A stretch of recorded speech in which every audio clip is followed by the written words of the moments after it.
We're back. Yep. Yep, you are.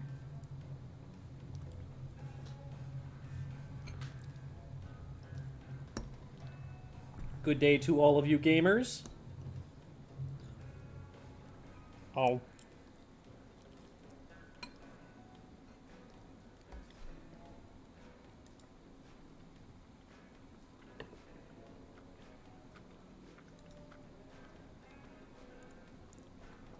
Alright, so X and Ane. I need footage from you guys to go over. So right now you should work on getting me a replay code or a recording. I have one prepared. Okay, cool. Ane also has a replay code that they've just DM'd me, so we can run with that as well. And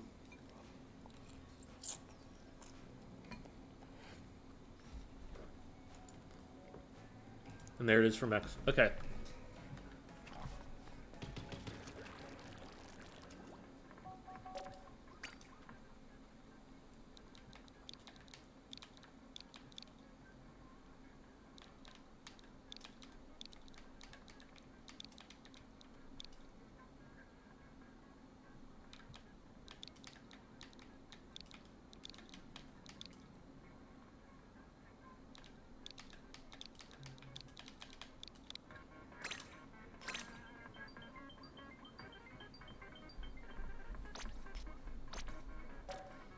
I'll just grab the other one while we're on this screen.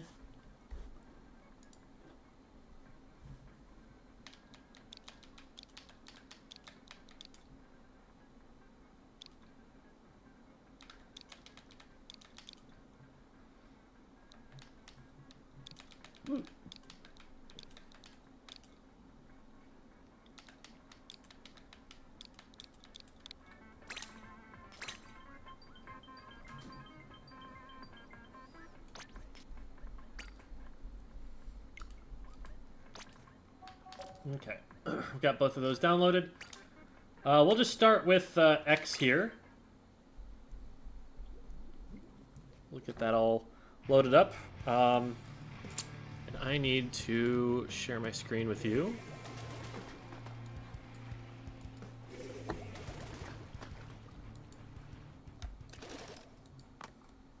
There. So let me know when you can see, and then we'll be able to get started. You're there? Indeed. All right, awesome. Oh.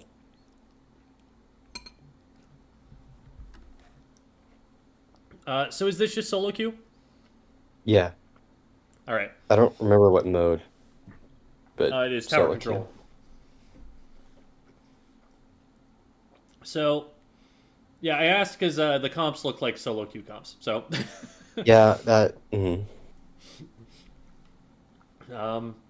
double buckets, not going to be bad for clearing the tower. I mean, they've got a blaster and a bucket, so same difference there. We're going to have Tri-Strike, Inkjet, Wavebreaker, and a Reef Slider, everyone's favorite. And they've got a Zipcaster and a Tri-Strike and a Vac. Honestly, fairly similar comps. Your Slosher is going to have longer range than all of the other frontliners, so that'll be an advantage that they can play around. But as for you, it's just, three typical kinds of frontline matchups for you to deal with there. A lot of other weapons that like to shark and don't get sniped. Oops.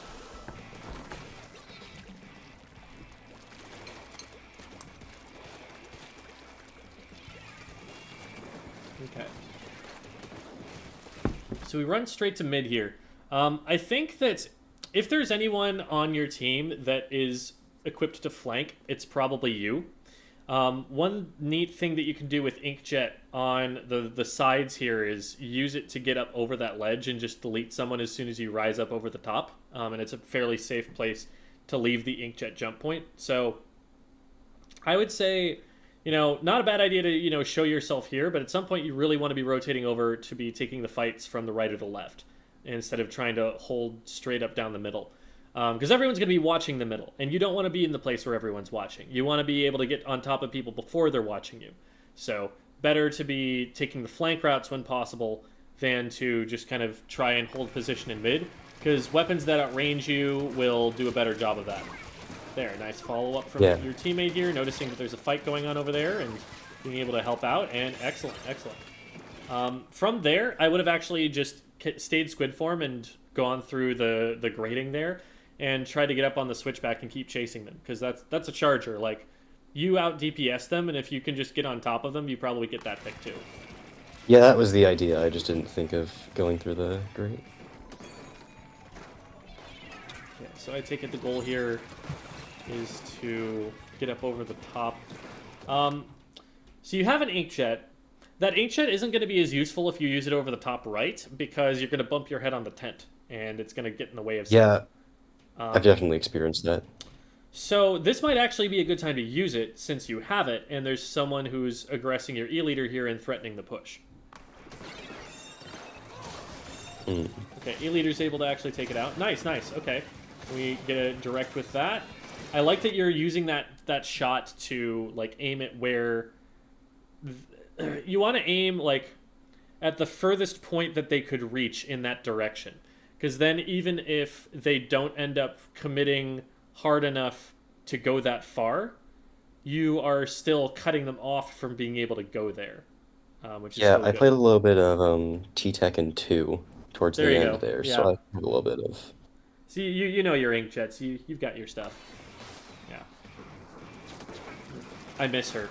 Anyway, you get onto the tower here. Try strike. From there, so first of all, my play that I have in mind for you is to get up on the top right. Yeah. It's a really powerful position, especially since you can hit up over ledges. And the reason for you to be getting on tower here is for you to be getting over onto the top right. That player who's on the tower is covered. Like, they're already down. So from here, there's nothing stopping us from jumping across. But yeah, we slide off to the left here. I don't know if there's a... No, the idea was... The initial idea was to jump up onto the ledge, but then I panicked because of the tri-strike. Okay. Because I think going up onto the ledge keeps you safer from the tri-strike than moving to the left where you were. Yeah. It was thrown, like, past you, so... Alright, so we're 2 down. We lose that push. We did get a checkpoint, which is great. Yeah, I wouldn't jump to that teammate because they're in danger. They do end up winning. Now I would probably jump to them, actually, because there's only one player alive, and you can see them right there. Just took a little Yeah, the bit idea longer is to get usually there. like, oh, I'm already almost there.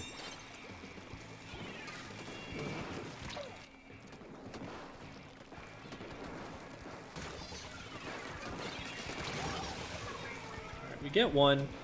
There, I might have, instead of trying to hard engage, I might have tried maybe throwing a Toxic Mist and just, like, allowing yourself to reposition a little bit. Because we were already down a player, so we weren't going to have a numbers advantage, and going in and trading is only going to make the numbers advantage worse. So, probably want to play a little bit safer there. Sometimes I find it hard to use my sub to back out, especially since it's non-lethal, because I played Nouveau in 2, so I was used to having a splat bomb to be able to do that. So the Toxic Mist just feels... Because it feels inferior, I end up using it to that end less. Yeah, I think it's like... It's fine for harassing players still, because it still forces them to move. You know, it may not splat them, it may not threaten to splat them, but it will still force them to move. I think one thing to work on would probably be just, like, spotting the visual cue for the tri-strike. Because this is the second time now that we've, like, run away into the strike instead of away from it. A lot of times I'll tunnel vision and do the, like, walk and shoot syndrome. And jumping is also going to hurt that, because jumping means that it's going to take a while before you can swim again after you've jumped. Yep. That makes sense.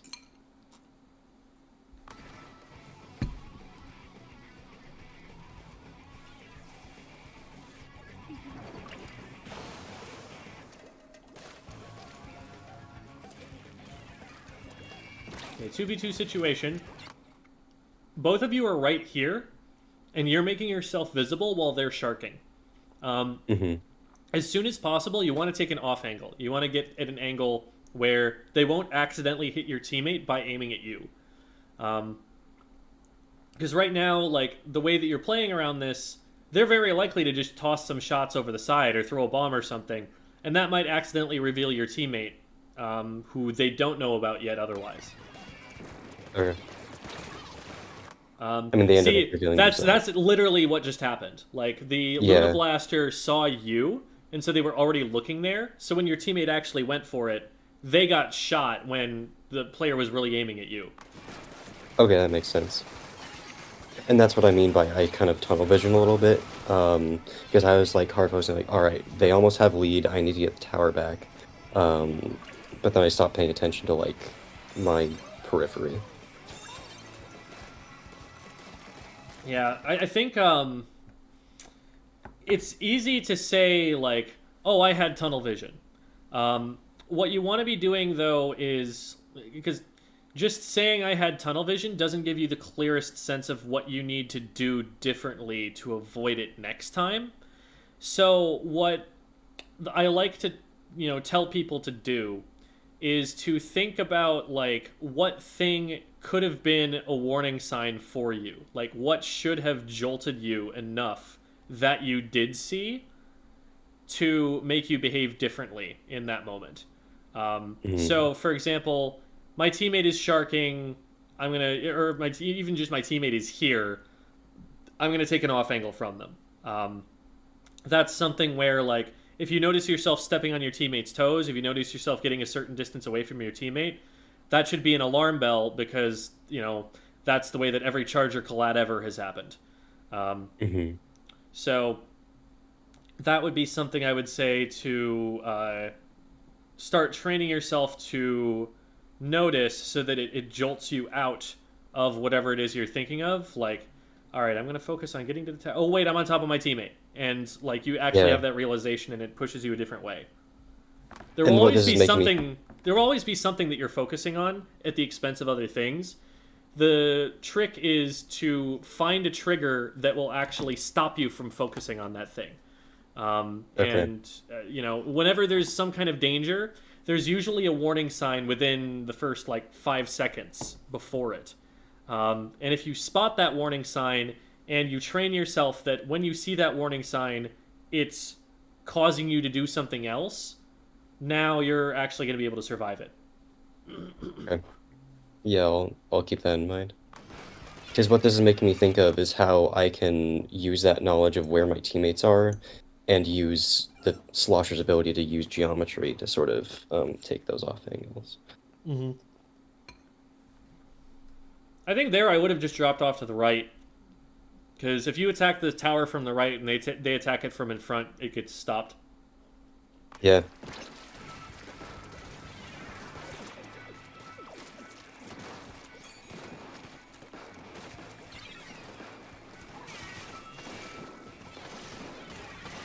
Alright, we're going after that player who's on tower, recognizing that they don't see us. From there, if you don't have an immediate target with the inkjet, you want to be really careful. Especially in a game that has a charger, because they probably do know you're there at that point. So you might want to, find some cover, find some high ground to move yourself further away or something. But we kind of end up just hovering there in mid, and we've got to be really careful about being that exposed there. Okay. Yeah, I saw someone and I started shooting at them, and then the charger came around the corner.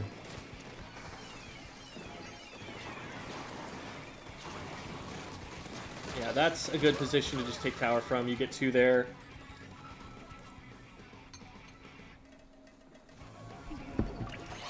Oh my goodness. Oh no, they got lead.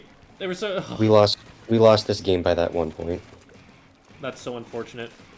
Because you did take 2 people off the tower when you went in.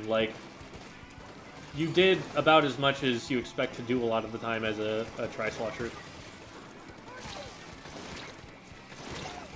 I panicked special because I didn't see them. I think we actually did see them briefly as we were coming around there. On camera, obviously. You didn't notice. Yeah. Let's take another look.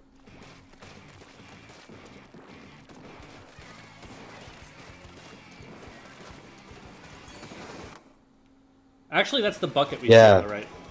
And then, so I think that was what I was kind of.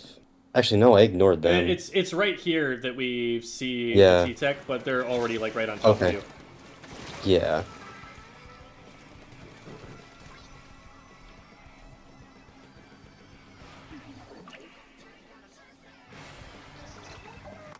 Okay, so from Did here, not- we do yeah. still have a good amount of time to be able to push the tower. Unfortunately, our teammates went down, so we're gonna have to wait a little bit. You do have this tendency to get right there on top of your teammates. Like here again, you're getting way closer to this teammate than I would feel comfortable, especially since my teammate is backing up, having been revealed to the enemy team. For all I know, the Charger's looking at both of us and fires a shot and gets a clat here. You always want to be taking an angle apart from your teammate enough that the opponent has to look in two different directions to be able to see both of you. Even if you're looking at the same target, even if you're the same distance from them, you want to spread out so that they can't just like keep you both in view at the same angle. And there's not seeing tri-strikes again. Yeah, right.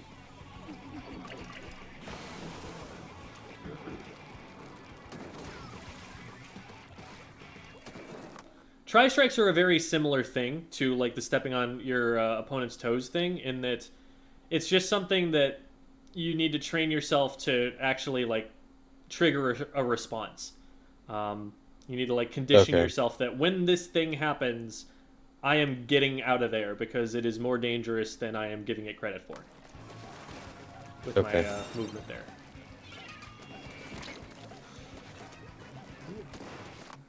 I would definitely be running at this Charger sooner than later because you know that your teammate is over there on the left and the Charger's looking at them.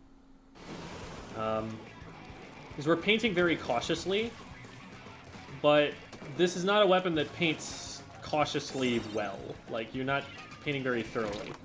I would just be going like, especially after that bomb is out, you know that they don't have a ton of ink. So I just go single slosh, swim forward, single slosh, swim forward.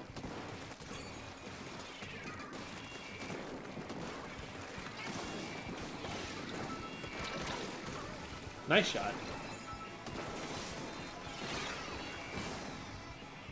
Yeah, this is a good start of a push. We need to get up there in front and be in between them and the tower. Can't let them get too close to it.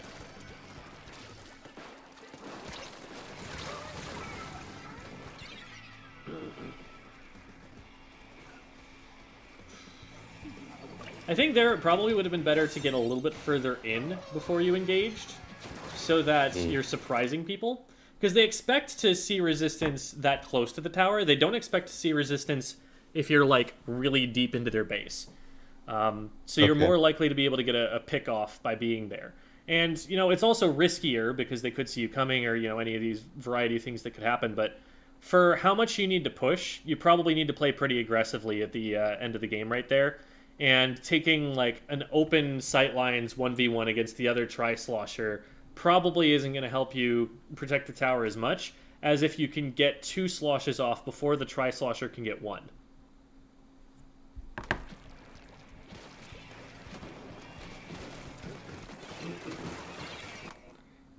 Here, our focus is not on what it needs to be right now. Because there is an opponent on the tower that we can see. And there are only like 5 seconds left on the clock, and we're turning to look at the top right instead in that moment. Right? Let's see what will happen in just a second. So we see a little splash right there. Right here, we're seeing this player on the tower over here on the right. We're seeing the ink fly at him. We need to get rid of that guy because there are only 4 seconds left, and in those 4 seconds, we need to be on the tower. So that is something where, like, that's the first player we need to take out, because someone could get on the tower, trigger overtime, and then get sniped, and you're fine. But if that guy is able to get on top of the tower, the overtime will not trigger. Plus, you're also in a unique position to be able to hit them. Nobody else on your team, except for the other slosher who's on the left, who is dealing with this Charger, nobody else but them can hit over the back of the tower like that and get that player. You're the only one who's there and able to do it. You can do it relatively safely, because you can get underneath that ledge that the charger is on, and they have a difficult angle to hit. They have to go right up next to the ledge to be able to shoot you from there. But because we don't end up going after them, they're just on the tower right now, and we don't have it. Yeah, I see that. So that was another instance of psychological alarm bell to try and train, which is notice when time is low and make sure that we have control of the tower before you're doing anything else in that moment. Okay. So we're looking out for anything that threatens us in general more carefully. Things like tri-strikes, things like standing on top of a teammate's feet, things like the end of the game being near. So those are things that we need to be worried about. We're looking for more flank options rather than trying to go head on across an open sight line, because your weapon doesn't play super well on open sight lines. It's much better when you can ambush people, when you can get them from under ledges, when you can sneak up on them.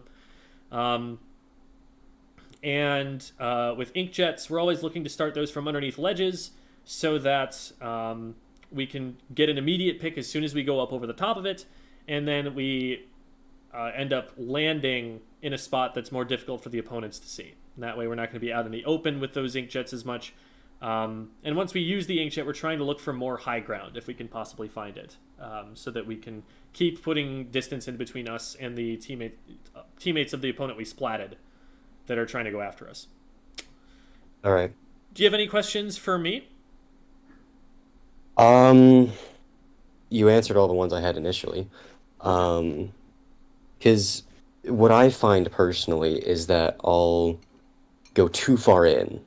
Because, like, sometimes I'll watch back a playthrough and be like, and thinking, perhaps I should have been more cautious, perhaps I should have played off my team more. Because what I used to do was just isolate myself. But then I got better about that, but then went too far in the other direction, where now I'm stepping on my teammates' toes, as we're noticing a lot in this game. It's good to play around your teammates. It's just that the way you play around your teammates is by being at an off angle, but looking at the same target.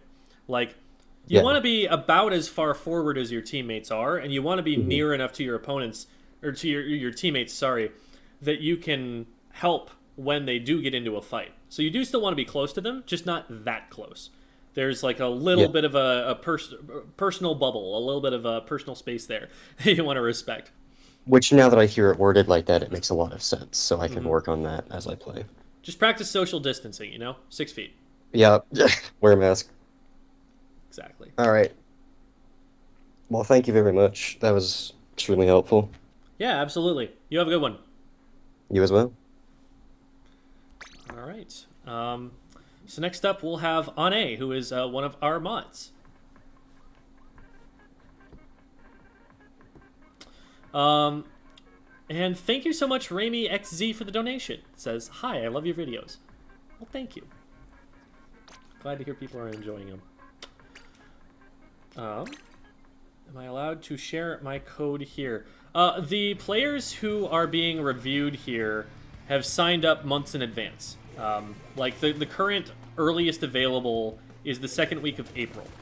So if you want to be on the show, you can totally do that. Just DM me on Discord, and that will let me get you on a list, because I'm probably not going to notice if you just post the link in chat while I'm doing a VOD review for someone else actively. So, all right. I know Ane doesn't necessarily like to be on comms on stream. And it looks like they are muted but not deafened. So they can hear me right now. And just let me know, Ane, if you are, if you need anything, just DM me. I'm happy to keep that open and respond to that. And you should be able to see, and hopefully you're ready to go, because you have no way of telling me otherwise.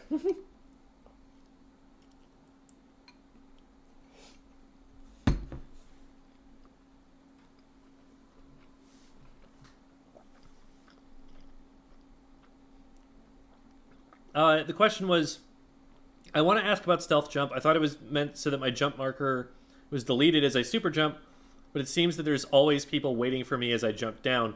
Stealth jump does not remove your jump marker. it puts it on a scale where the closer you get to it, the more opaque, the more visible it becomes. If you're very far away, it's 100% transparent. And then you get to a certain point where it starts becoming just a little bit more visible, and the closer you are to it, the less transparent it is.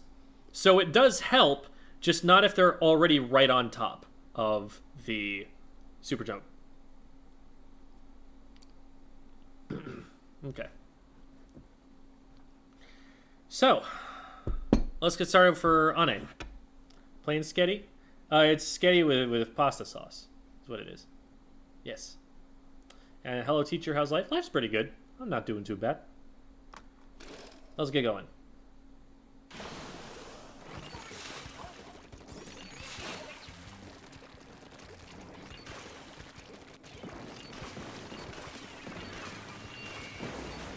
Alright, so we go for pop. We end up winning it. We've got a whole bunch of frontline weapons. Well, I don't know.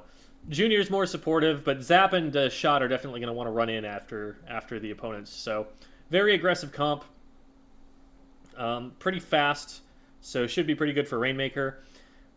Biggest range you're going to have to worry about is the Flingza, which, you know, it's going to be spending most of its time just painting for missiles in an ideal world, but it is something you have to watch out for range-wise. Otherwise, you can just kite the heck out of anything. So you can play pretty aggressively here because there's not too much that's going to be able to outrange you. You can kind of bully them out of mid and then let your teammates go in and clean up on the sides, I think. Be a way to play this. You don't want to take blind corners too much because your advantage over these weapons is largely your range. Yes, you can one-shot if they get too close, but ideally, you know, you're just going to keep your distance. Yeah, and I like that you are playing to keep your distance here.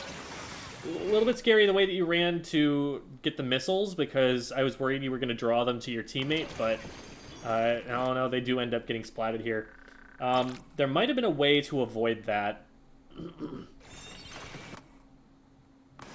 So the missiles go off from here, and what you always want to do when you have missiles is run away from your teammates for a second so that they have as much room as possible to avoid the missiles by running in whatever other direction. You don't want to cut off their options.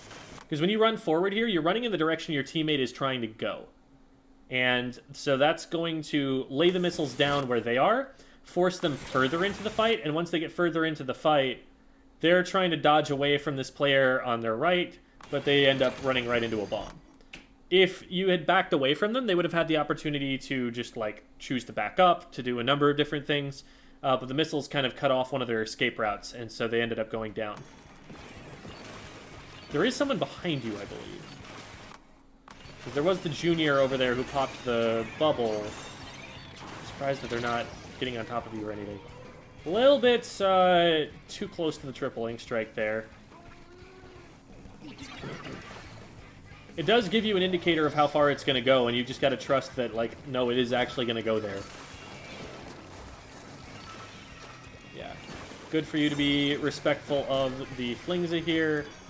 They have backed off into mid at this point, so you are able to back up here. I like the way that you're using the squid rolls to get around and start setting up here.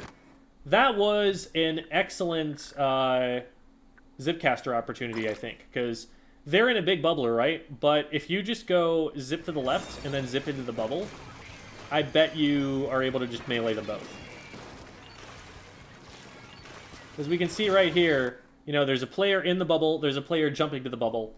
If you just jump to, like, left glass and then zip right inside the bubble, you're coming at them from a flank angle, and one melee attack probably gets two, if you time that right. There's even a third person jumping into that. I am kind of surprised that you don't end up getting the pop there. It was just a single junior holding it off. So, unfortunate that your team didn't follow up there and help you with that.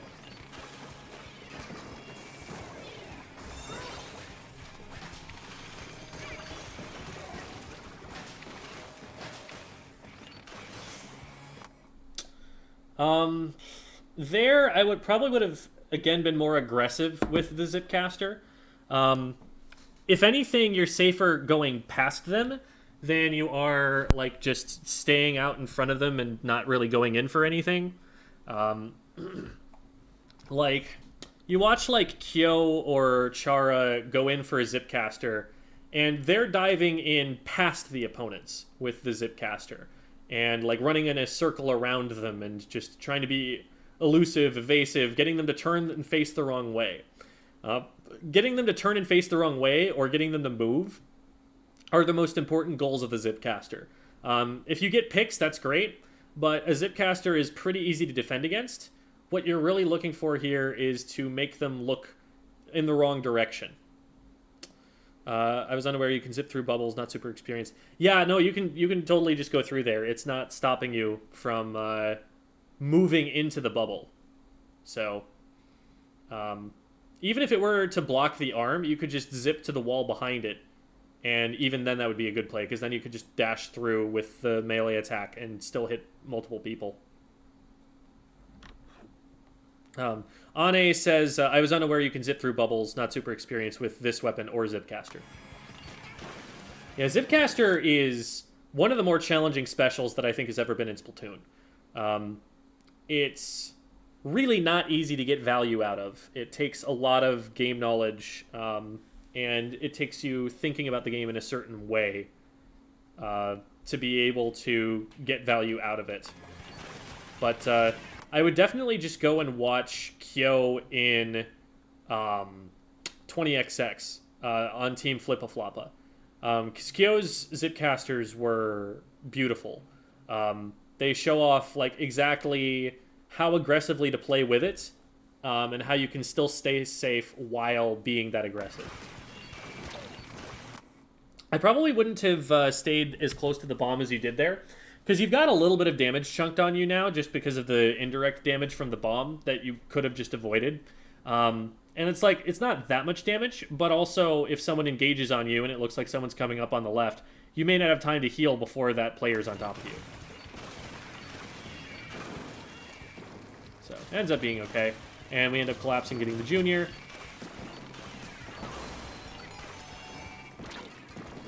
Again, you know, you're just a little bit closer to that bomb than you have to be. And, like, there's not really too much of a reason to tank that, so no reason to tank it. We're not doing a lot here to push the Rainmaker out of this area, or to try and take space outside this area. We're kind of just, like, holding our ground. And this isn't really super advantageous for us to keep, because we are on low ground, and we don't have a flank route on the opponents, but they have one on us.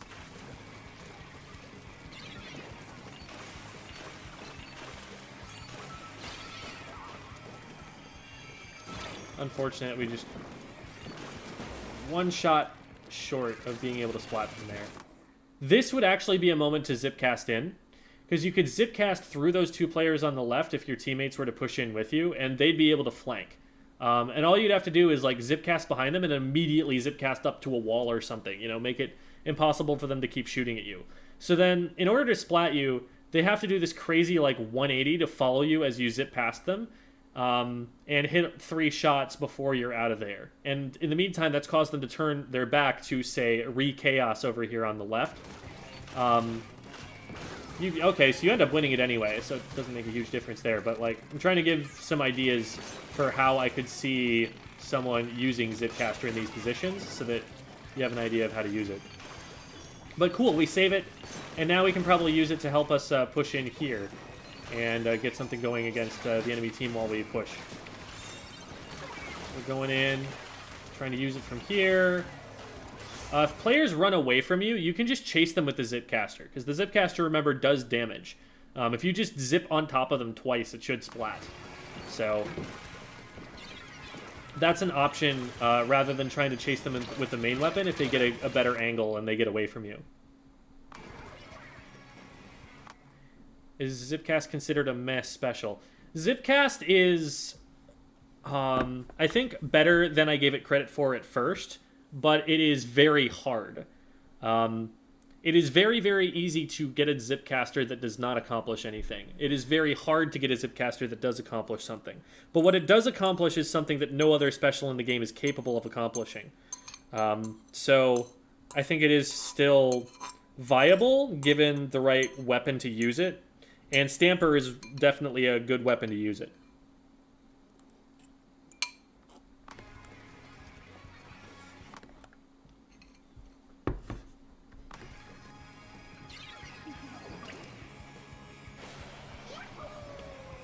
Okay, so Ana's just saying they were worried that they would whiff the arm if they tried to chase with it. Right now, the Rainmaker's on the right. This player in the middle only matters insofar as they're stopping you from rotating to the right. Because right now, if the Rainmaker just keeps running on the right, nobody on your team is actually stopping them. There's no checkpoint over there. We want to make sure that we're in between the enemy team and our goal. So this player in mid kind of matters now because we've stayed in mid long enough for them to see us. But if we just rotated over to the Rainmaker, like, that player's not stopping us. Only reason, like I said, that we really care about them is if they're stopping us from getting to the Rainmaker to get on defense. Because right now, Rainmaker's going the other way. Rainmaker's on the right. It's going. It's still going. We did not stop it. That was all our teammates. If anything, we funneled the enemy team towards the Rainmaker push by being where we were. Really got to pay attention to where that anchor icon is because we just weren't in a position to defend there, and we're lucky that our teammates were able to come up with this. Now this I understand because we're watching the flank, but we want to immediately turn back to make sure that the enemy team is not able to regrab. Okay, good. That was also a potential opportunity to zipcast, probably riskier because you only had like one teammate that was looking in that direction, but basically think of a zipcaster as an expedited flank. It's a flank that takes a lot less time to get in there because of how fast you can zip over to it.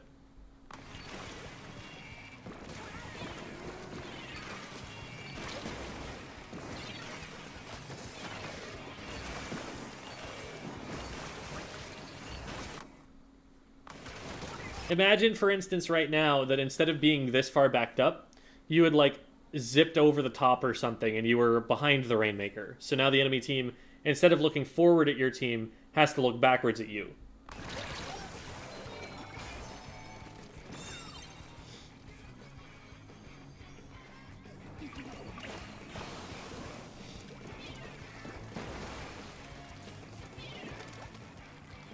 Okay. One mid. Another one over here. Good that we're keeping our distance a little bit. If we paint for them, we're not going to be able to get too much further. This is an opponent that you could also zip cast to. If you just zip to the wall behind them, you do damage to them as you pass through. If they move to avoid it, then your teammates see where they're moving, and maybe they can fire a Rainmaker shot in that direction. If they don't move, then you just splat them as soon as you get there. And we do actually go in for it, but at this point, Rainmaker's already gone past that. So probably want to zip in a little bit more aggressively so that we can get there before the play reaches there, and everyone's already looking at it. Even so, push to 11 still very strong, even if we didn't get, picks with the zipcaster or force that many people out of the way with it. Excuse me.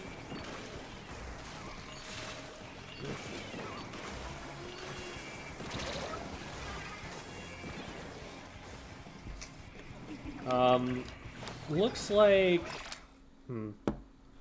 We get sharked a little bit there.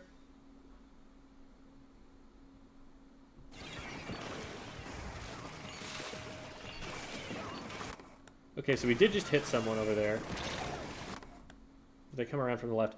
There is a lot of blue ink in mid that I'm looking at, and I'm like, I probably wouldn't have left that there if I'm going to be that close.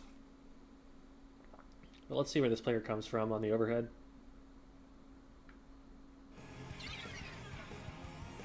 Okay, so I think it is the zap that you hit in the first place.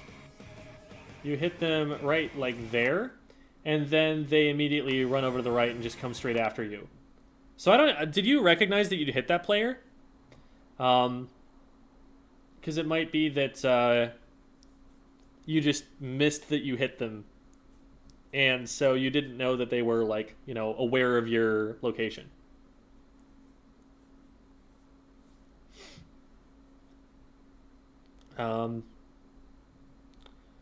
struggle with positioning in a location where I won't get camped. If you're about to win the game by KO, I wouldn't worry so much about your jump getting camped. You're already in the enemy base. Even if you just get straight up wiped and lose a team fight there, they're still not going to be able to win the game off of that. So, in that position, it's all for the service of the push. Because also think about this. You were further behind than the rest of your teammates were, right? By the time, you're engaging them with the Zipcaster, the rest of your team is going to be in front of that Zipcaster jump. So, if they got there already, then you were probably dead to begin with because they succeeded in winning a fight against your team.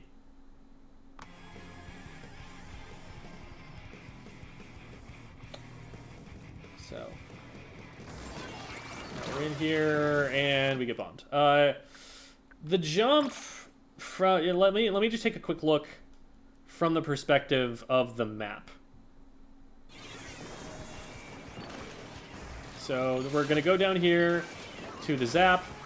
We hit them once there. And then this is what we're looking at. So yeah, you've got one player up. And the map is turning progressively bluer and bluer in front of that player. With that player being this far into your base and the opponents, being in a position to push forward, I wouldn't want to jump into them because that jump runs the risk of being territory they control by the time you get there. And there just happens to be a bomb right on that spot immediately. So now this is a little bit more dangerous. We do jump out safely this time, which is good. And we just want to kind of get in their way and apply some zoning pressure, and we win. Okay.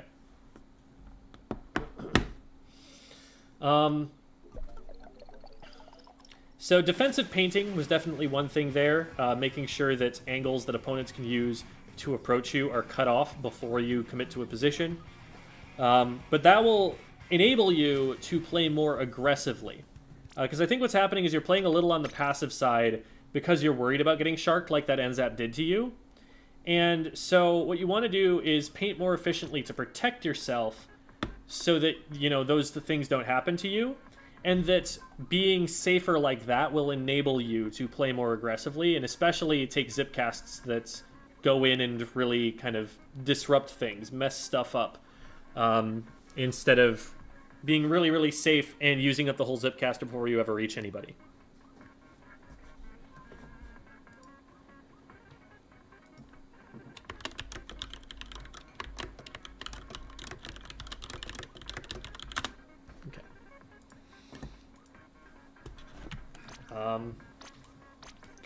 I want to take a stab at playing some Zipcaster. This might not go well at all, but I want to kind of talk about my thinking about how to Zipcast. I went right by it. Oh my god.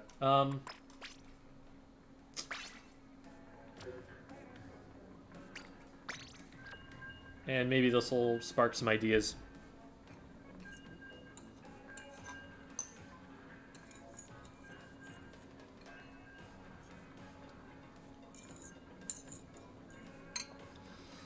And Ane, feel free to ask me any questions as well, if you have any right now.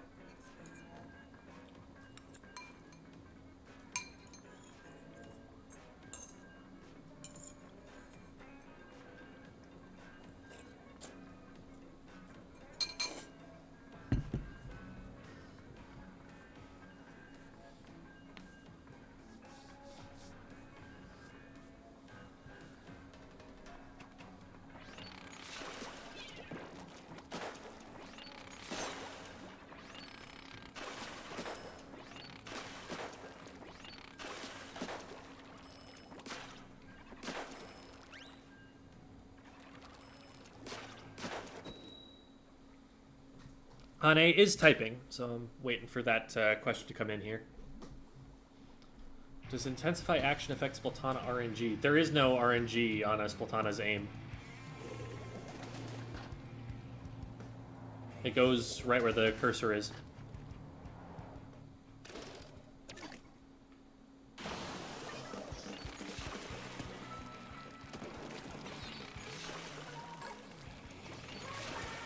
Down here.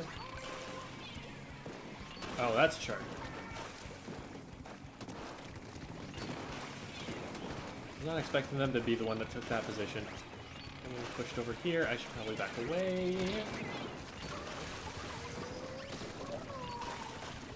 I was hoping that would be a melee. Oh, okay, we're alive.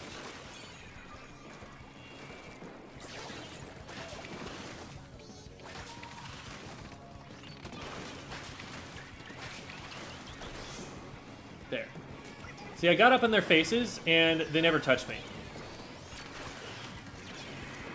You know, the better players will get, the more they'll be effective at, like, taking out, you know, the Zipcaster when you go after them, but you can see, despite, you know, jumping into a lot of heavy traffic, I was pretty safe with that one, and nobody saw my jump either.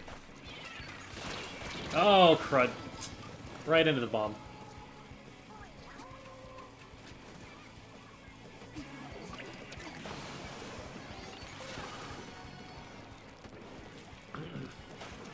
The good, so someone asks, I think Zipcaster's fun, just can't tell good opportunities to use it from bad. A good opportunity to use an aggressive special is when your team has an advantage or you stand a chance of creating an advantage. So you're not in a 1v4. You're not in a position where there's just no shot that you actually come out with anything good that way.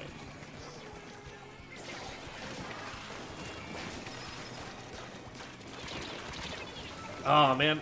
I actually almost got them there. They fell off. They fell off. It worked. Mission successful. But so, it's under those kinds of situations, you want your teammates watching you while you're doing it. You want them following up with you. Because if you just go in on your own, you're in a, you know, 1v3, 1v4. But if the teammates that you have on your team are pushing in at the same time as you're creating that kind of pressure, that's when it really has an impact.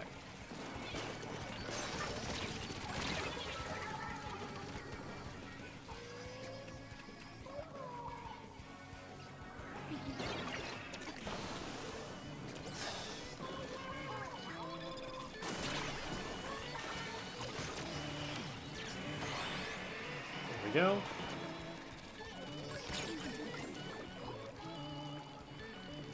Alright, this way. What? That was a little bit quick. Okay. Oh man, that jump's probably dead if I leave it alone. Crap! I always do this thing where I look at a jump from my teammate and I try to protect it to the point where I'm the one who gets splatted instead. I need to just be okay with my teammate's unsafe jump getting punished sometimes. And I should go after this guy.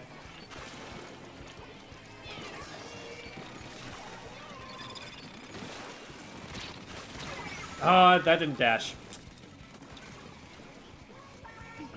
There we go. Good job, though. Teammates followed up, so we have a 3-down situation.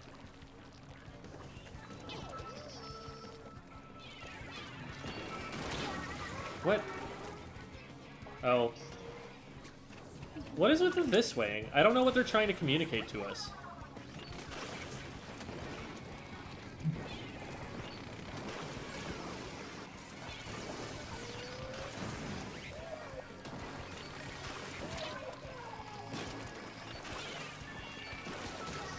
Alright, got one.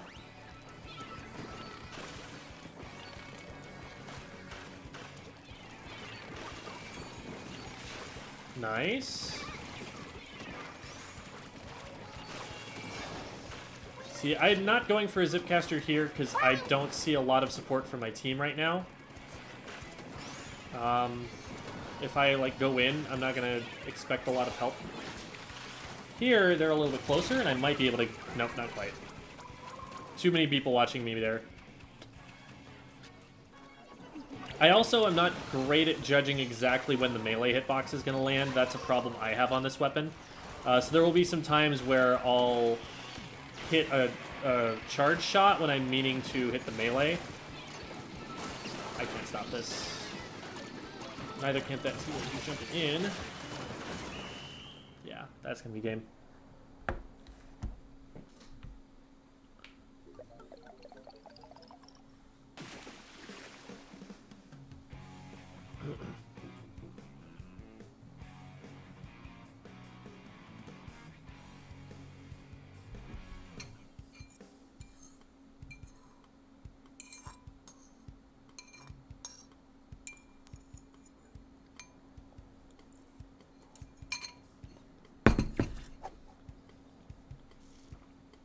One thing I don't like about the communication options in this game.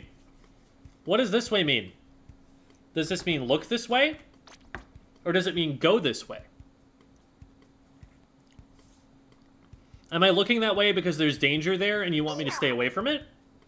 Or am I looking that way because you need help over that way?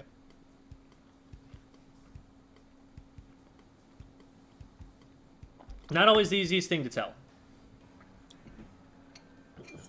No, I don't think they were throwing. Didn't look like it to me anyway. I didn't have a great game either.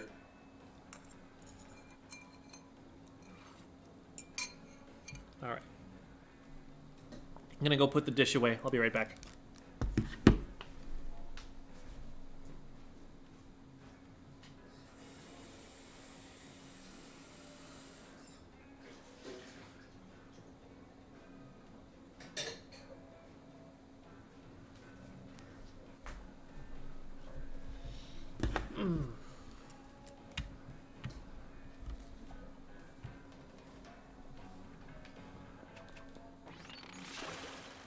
Come on means signaling to come?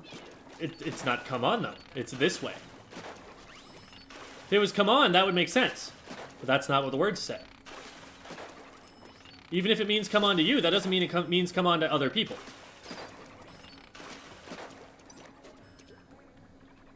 Like, what I'm saying is that this is a design flaw. We can agree all we want what it means, but as soon as we run into someone who has not come to that agreement, which is a lot of people, because there are a lot of people who play Splatoon, well, it means whatever they want it to mean at that point. In Japanese, it is come on? Well, we're not speaking Japanese, though. Those aren't the words that are on the screen in the localization, so...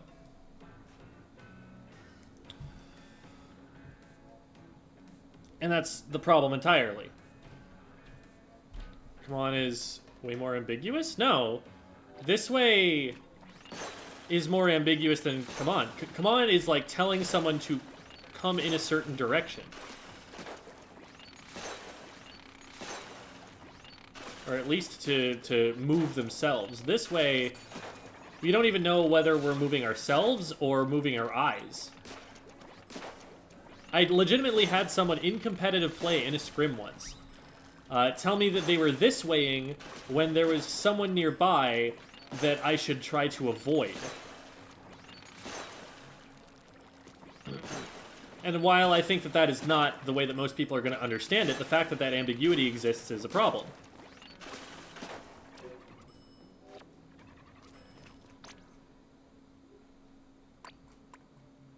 So...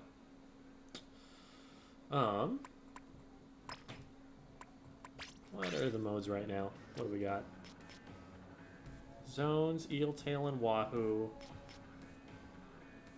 I am just one win away from finishing the ticket there. I might risk the potential mincemeat to just run that once. Get that W.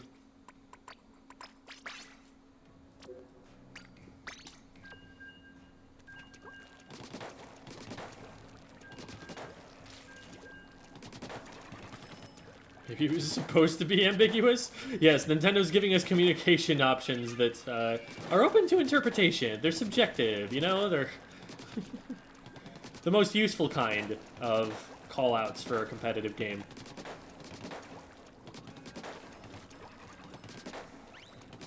Nintendo's really trying to sabotage its players.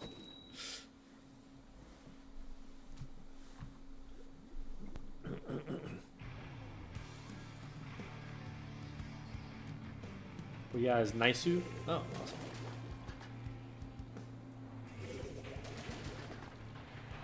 A passive-aggressive this way? I mean, people find ways to do that without needing the extra help.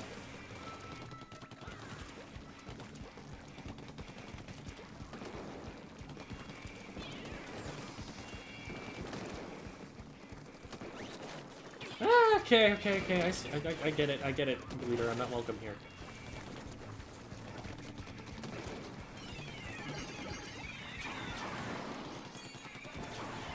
Okay. Well, we're one down, so they're going to start trying to move up. Oh, I thought I had that player.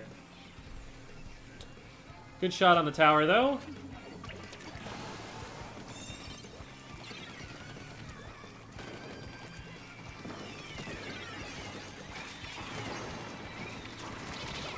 Oh my god. We're getting flanked.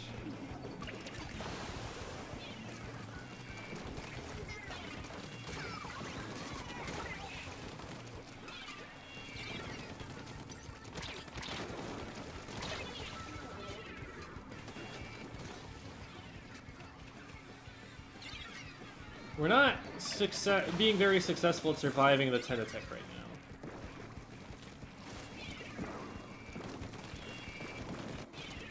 Oh, I thought we pushed them off with that bomb. Okay, they're off now. I'm just gonna focus me here.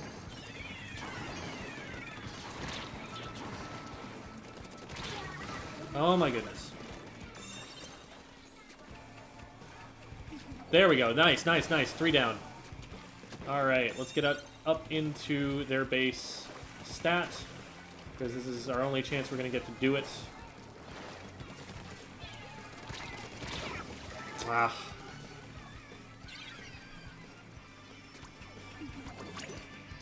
Maybe a little too late to go for that.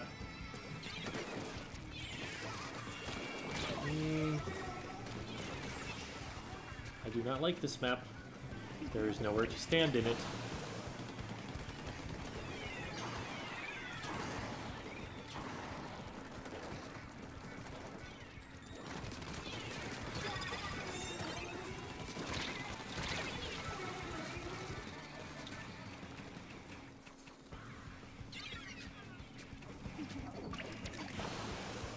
Trying to keep going out to the left here.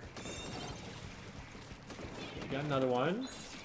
Oh man, I'm so scared. Oh my god, what happened? I like froze in place for a second. I was trying to move. I don't know if it would have worked at, you know, making the shot miss, but felt like I had just like lost control of the character for a second. Okay, that's the sploosh that's down, and now I'm marked. Cool.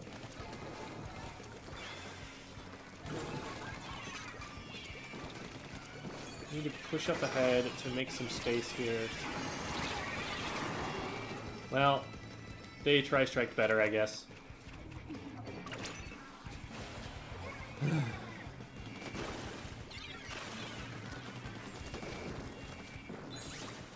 That's a hammer.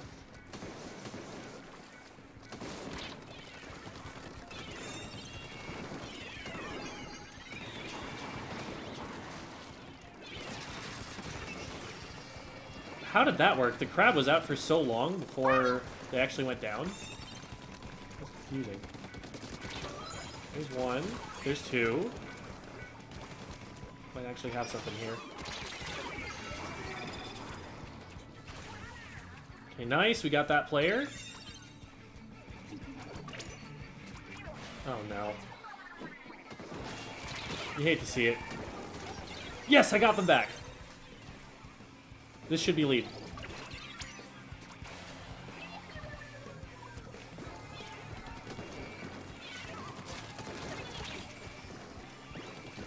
I should die here.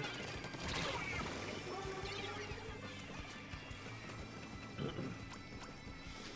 I'm not jumping into that. Especially since there's someone behind us. Just gonna guard the way in on the left here. Something we haven't really paid too much attention to yet. And we're down a player at the moment, so I don't want to take too many risks. But there should be a player rolling over here soon. I can stop them. Unfortunately, there was someone else watching. But that slows down their advance a little bit.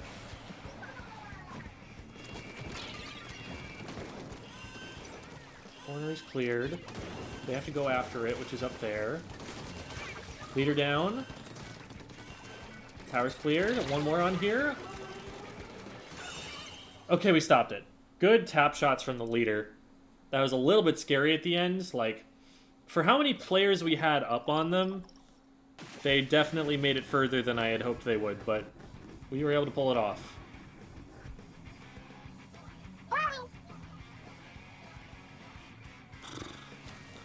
That was ugly, but it worked.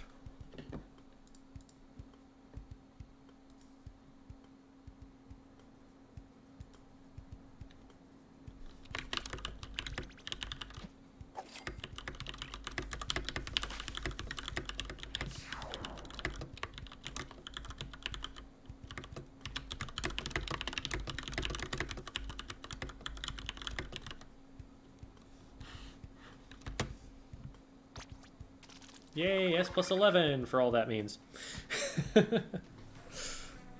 1 second.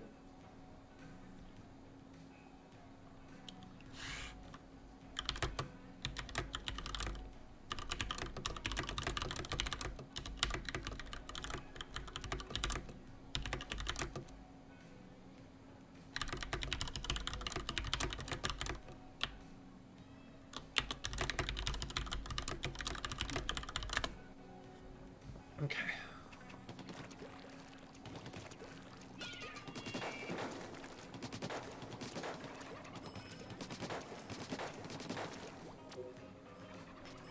All right. Low battery. We don't want to be encouraging someone from... First of all, if the communication option is no battery, how are you going to ping it? Because you don't have battery. Also, you don't want to encourage people to just be playing a game and not checking their battery levels. Predictions for the next weapon kits? Predictions. I mean, there are a lot of things that they could do. And far be it from me to say that I know what Nintendo is thinking, but...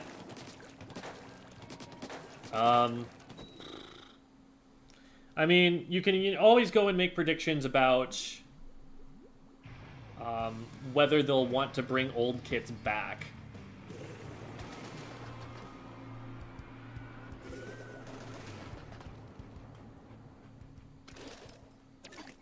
Tips for getting through S+0. I have a video on that subject, but it would take way too long for me to answer all of the things that could possibly go into that question.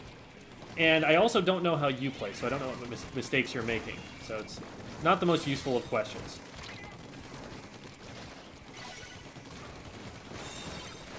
Also depends on a lot of things like what weapon you play, so like different tips will be better for some weapons than others.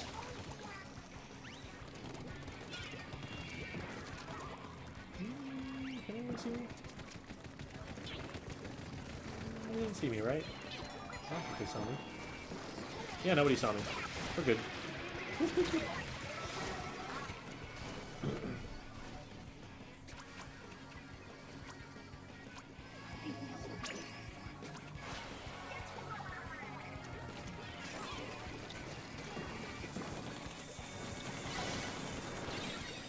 Shoot. Too many people dropped, and so we didn't have any paint on the zone to contest. Let's protect our heavy over here. They're probably gonna get rushed first.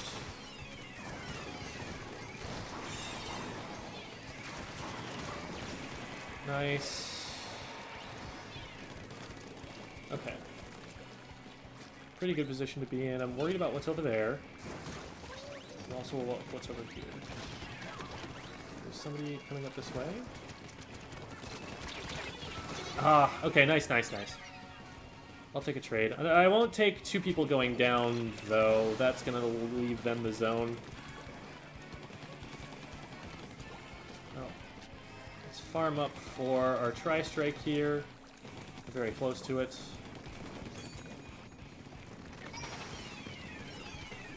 If you're gonna give me a target, I'm gonna take it. Unfortunately, the entire team was looking at that. And also, nobody went in with it.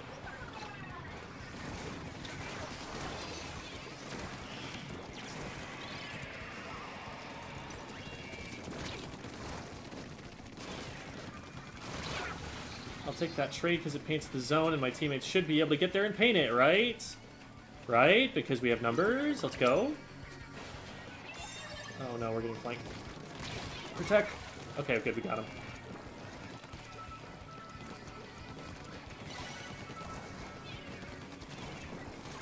That'll get him. Yeah, they spent way too long doing other things when that bomb was under him.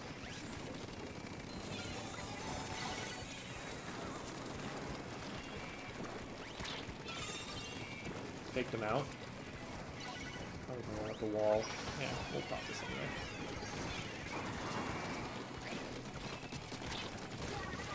Nice. I don't know what got them because it wasn't me. Sneak underneath here. Oh crap, they see me. That was really unfortunate that that got popped right as I was making a flank. We should lose zone for that.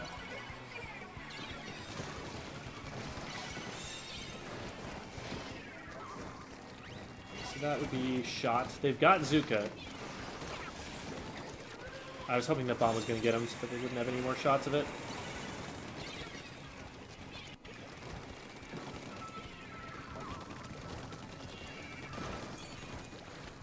Part of what I'm trying to do here is keep escape routes for my heavy, so we can keep them alive for as long as possible. Zone, I'm a little bit scared. Hydra's looking at me, someone else is looking at me. Sure, use the whale on me, that's fine. We have to know I'm coming. Apparently not.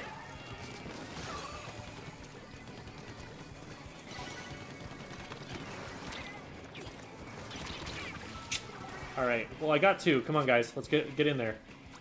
There we go. Oh no. This is a lot to fight against. We do still have even numbers, but they're putting a lot of pressure on.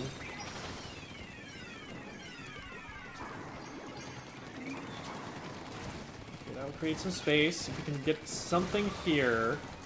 We did get a trade. That should be lead. Oh man, this is scary. I don't want them there.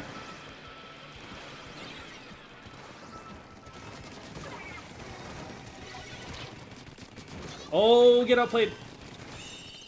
Whew. That entirely came down to the 52 missing shots, but I mean, we take those.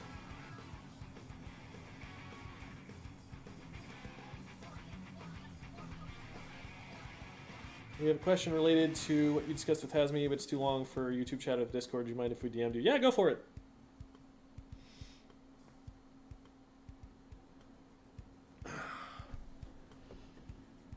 Well played, Mr. Squid School, sir. Thank you.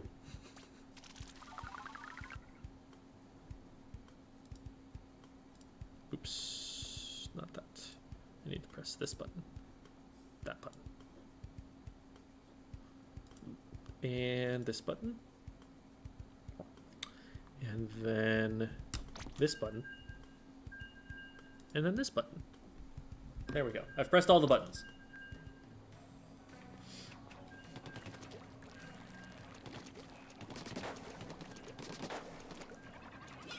Any tips for solo carrying? Well, that's not a thing to focus on too much. Because, like, the way that you carry is just by playing really well. It's not like you're gonna focus on playing the game any differently if you're in solo queue, except that there's less information available to everybody involved. Than if you were in a coordinated environment. So, like, if I say tips for solo carry, I'm basically just saying tips for solo queue. Like, that's not really a thing that you're aiming to try and do, is carry the team so much as win the game. Carrying the team, you know, that's based on the assumption that, one, you are better than everybody else on the team, and two, that it is only your contribution that will be able to swing the game in your team's favor. And playing off of your team is really important even in solo queue. Like, teamwork is absolutely possible. And it does not require even that much work from your teammates to help you set up. Because teamwork is just shooting at the guy who's shooting at your teammate.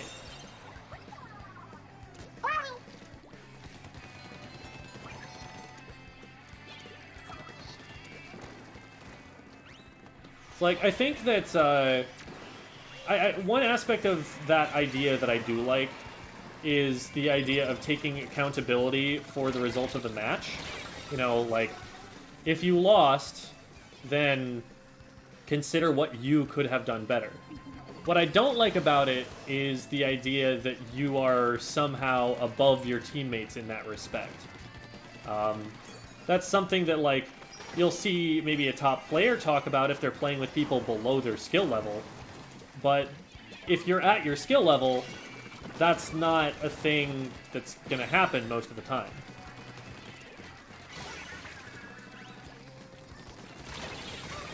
Is that a... what? Oh, it was the roller.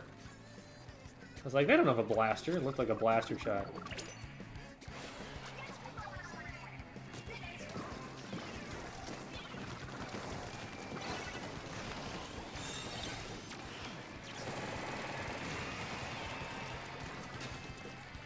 Our goal here is just to delay the zone cap. It's probably not going to happen, but yeah, a boy can dream. Yeah, it didn't happen. But they also didn't get through mid. So we've got a lot more space to work with because they didn't push me out of here. Oh, no. Well, let's not. That is a really good wave breaking spot.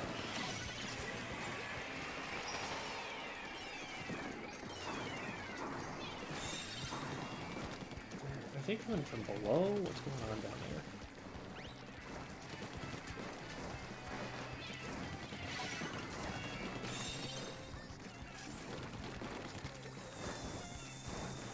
Moving over here so that the missiles hit the glass and don't paint anything. Ah, no, I don't have any shots for this. Ah! Okay, we're alive. This is winnable.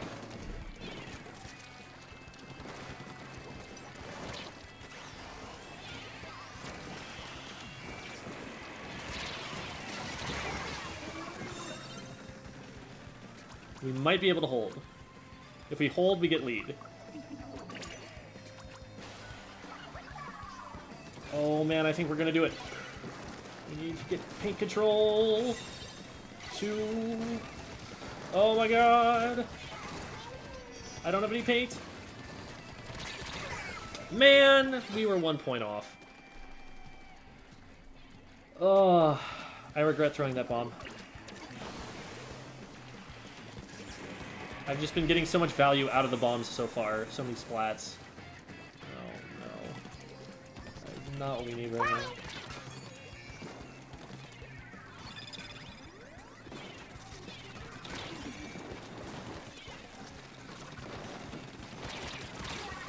That was a little too aggressive, but I also needed to be making it onto the zone, and we needed some off-angle pressure. That might be the best I could have done.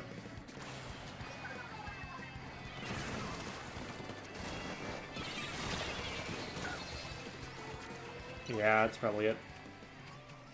We got a couple. Oh, let's go! What a clutch from the tent.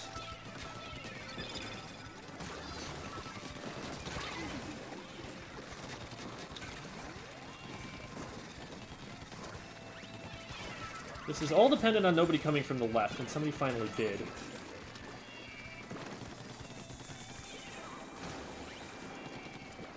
Oh man, I don't know if we're gonna keep the zone here.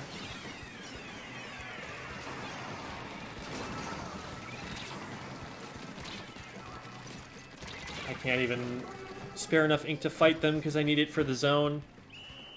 That's gonna be it. A valiant effort.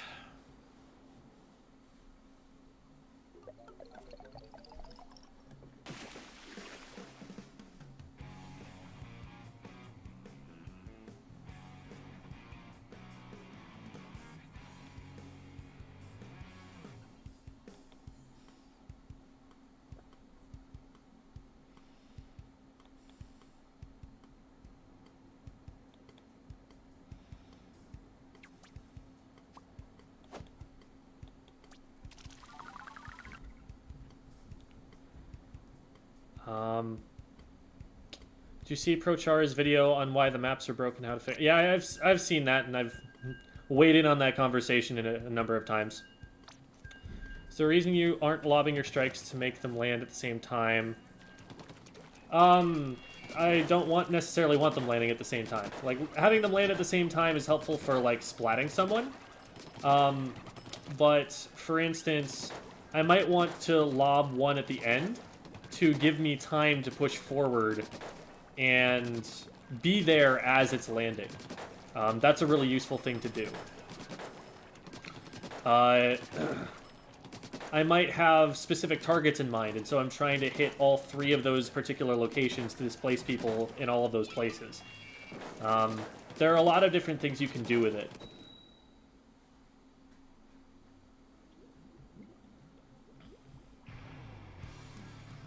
Tips for dually squelchers. Learn jump tech.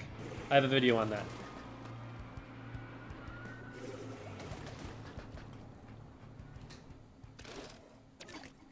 Emulator lawsuits. Wasn't there one from Nintendo, specifically? That established, like, some legal precedent in that area?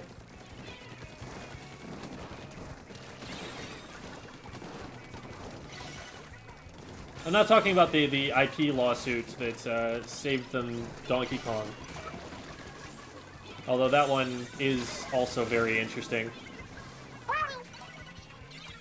I think it was Universal Media Group sued Nintendo over the rights to Donkey Kong because they believed it was an infringement on King Kong. But oddly enough, the result came out, actually, you guys don't own King Kong. And that was what saved Nintendo's bacon on that one.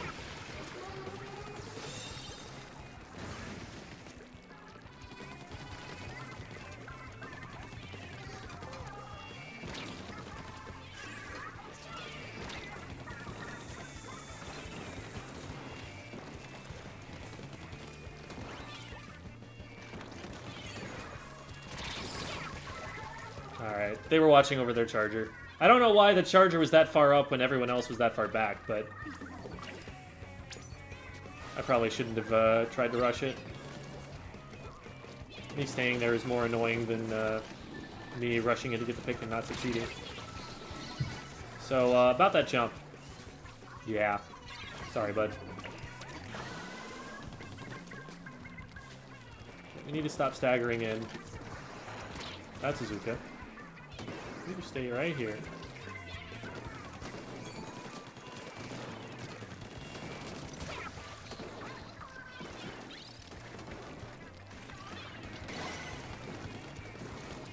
Someone's underneath.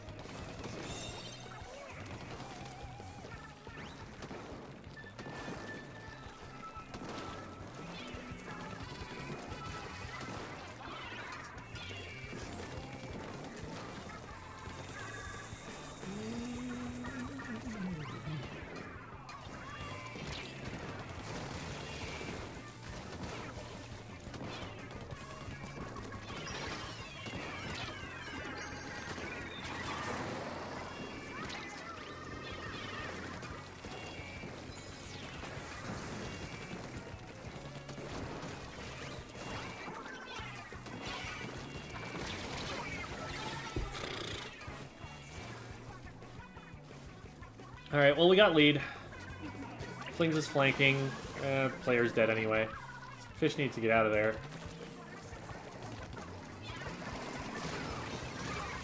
Oh, let's go.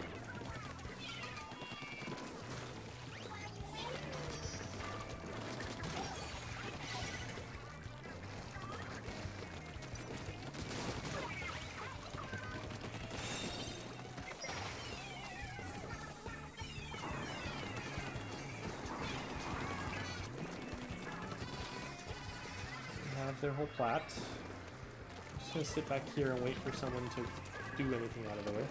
But they have been flanking a lot, so this is something we should watch too. Is that movement I saw over there?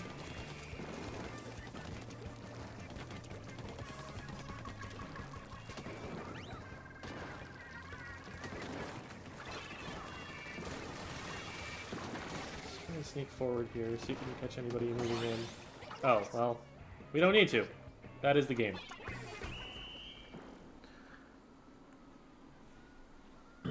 How many use cases does jump tag have with dually sculptures? It is the default mode that you should be fighting in with the dually sculptures. Like, if you get into a 1v1 engagement, jump teching is usually the correct idea. It is kind of ink inefficient, because you're not going to be dropping into the ink to recharge, so that's something you got to be careful about, but it is the optimal fighting movement. Difference between getting a splat versus displacing with Tri-Strike would be letting them land separately versus simultaneously landing? Depends. Because letting them all land at once means that you're targeting one specific location, rather than targeting multiple locations or trying to do different things at different times. Maybe one of them gets a splat by itself, and you don't need to dedicate multiple of them to doing that. Maybe your goal isn't to get a splat with any of them, and it's just to displace everybody. Or maybe it's a mix. Can I get a huzzah? Huzzah! How's that?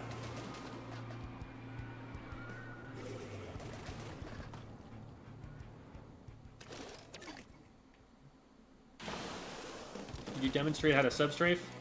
I have a video on that. I would recommend watching that, because I don't want to take time out of a ranked match right now. Substrafing is using the sub-weapon to change your momentum. To like, stop you from moving in the direction you're currently moving so that you can move someplace else. Well, alright, that was a start. Hi there.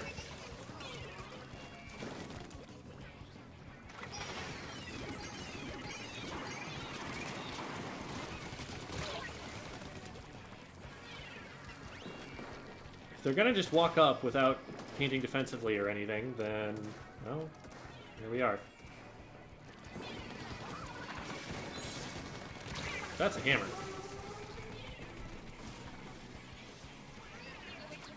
Okay, good stop, teammates. There is going to be a flank.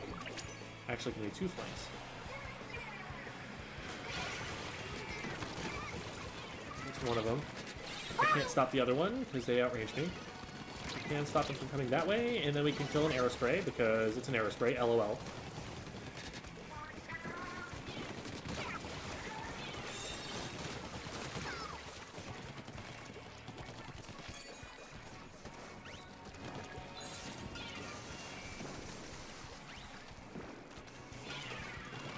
They fell, I think.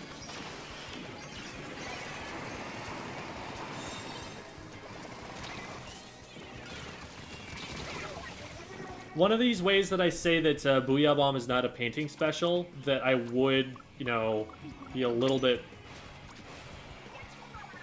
more... that I would like to qualify, I guess, is that Booyah Bomb does give you burst paint. So if there is a moment in particular that you're going to need the paint more than another moment, then it can help with that. And that's kind of what I used the Tri-Strikes for there, to keep the zone neutral long enough while the Booyah was landing on them that we were able to hold it.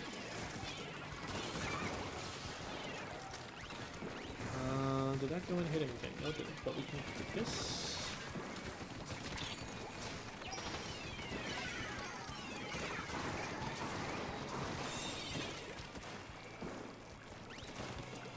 So like there, I landed two of them at the same time to cover the opening, and then I landed one more to keep them out of the opening that was going to land later. And that bought me more time, more displacement, than throwing them all so they landed at once. That was a pretty good example.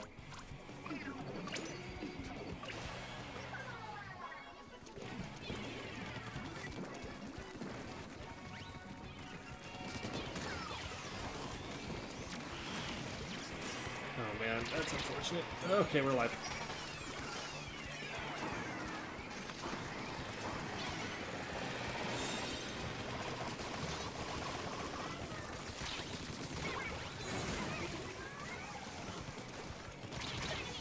I hit him twice, I think.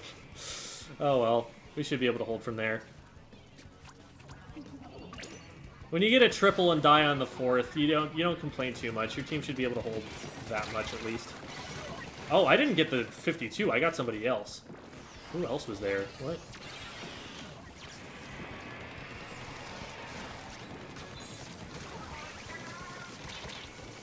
Oh my god. There we go. One at a time, please. Thank you.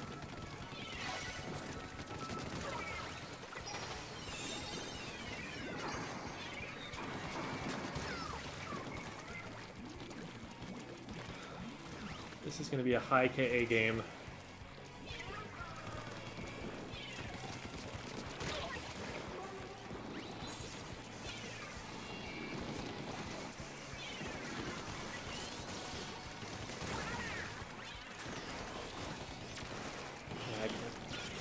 Get that in time, not without teammates helping me. Please, just hold zone. Thank you. Okay. Whew.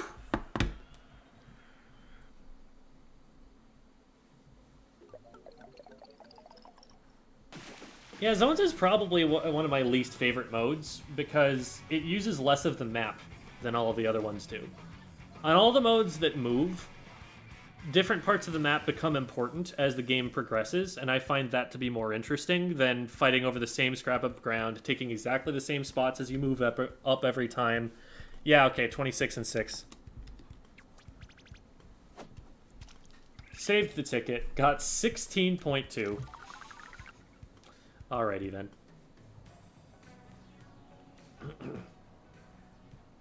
What do you think Neo Splash will get? Nothing better than what it currently has. That's for sure. They could do the Inkjet kit that was in Splatoon 2. That was Toxic Mist and Inkjet. I don't know if they're going to keep the same thing. I would really like it for them to not give that Toxic Mist and to instead give it maybe, you know... could we give it maybe a Splat Bomb? Perhaps, please, for me. I've already lost my T-Tech, but maybe you could give it back to me in the form of a splash? Pretty please?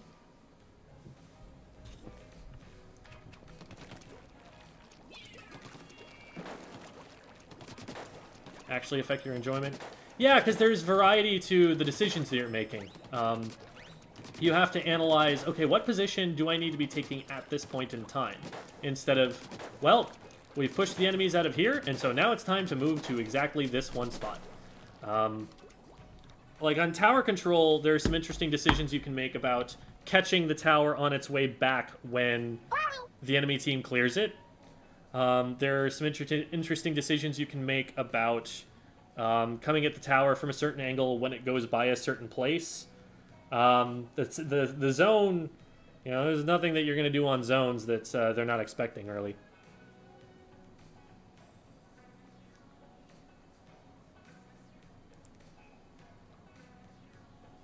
Is cat. He's here. Yes, I am petting the cat.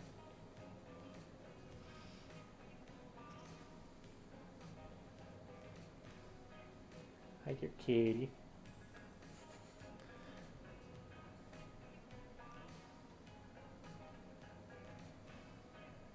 Can you give Romeo a kiss on his little head for me? Mwah. There you go.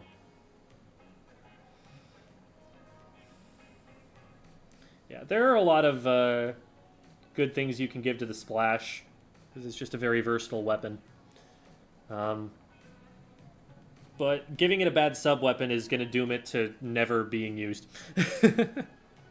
They did, you know, mix up the kits that it would have had from Splatoon 2. Like, they're not going to just try and copy what they had before, because the Burst Bomb went to the Crab Tank kit. I guess they had to get rid of the Bomb Rush version, but that was the Neo Splash kit.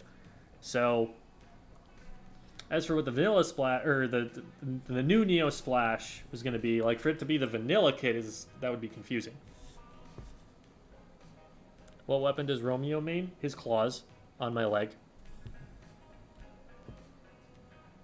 I, interestingly enough, did not name the cat Romeo.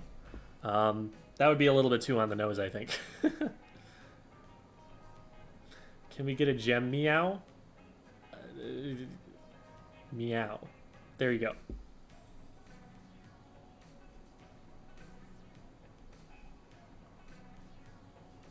I don't think the bomb launcher should come back. I don't know why they got rid of them. I mean, like, my thing with the bomb launchers was not so much that they were overpowered or anything, or it was just that they were a little bit less spectacular. A little bit less, visually interesting. I think they had a pretty healthy place, actually, in the metagame, though.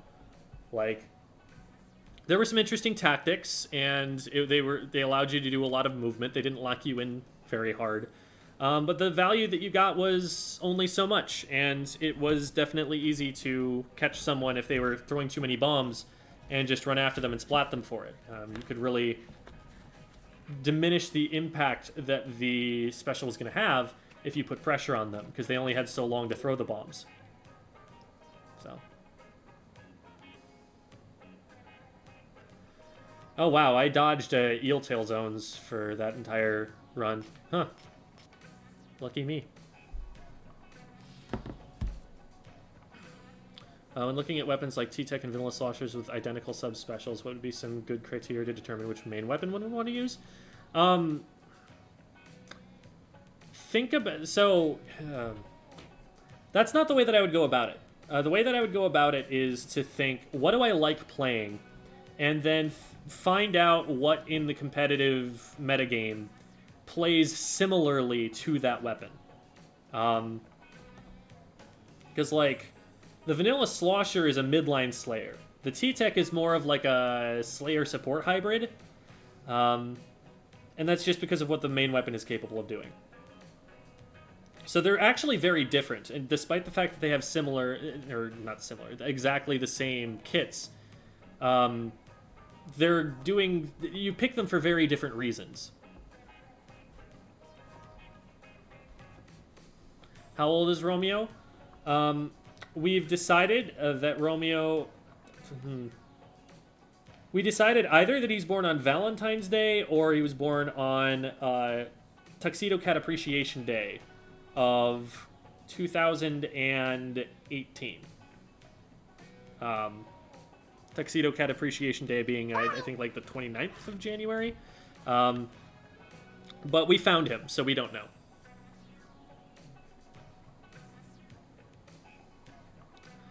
We're done with the VOD reviews at this point, and we're probably wrapping up because there's a cat in my lap now, and he's kind of warm. I kind of like it here. So I don't want to make him move. But there are also people asking questions, so I figure I'll answer some questions before I head out. It is a Devi shirt. This is Devi's Pom-Poms emote, which was designed by Bab. I think Babxie, B-A-B-X-I-E on Twitter. I might be missing a character in there or something like that.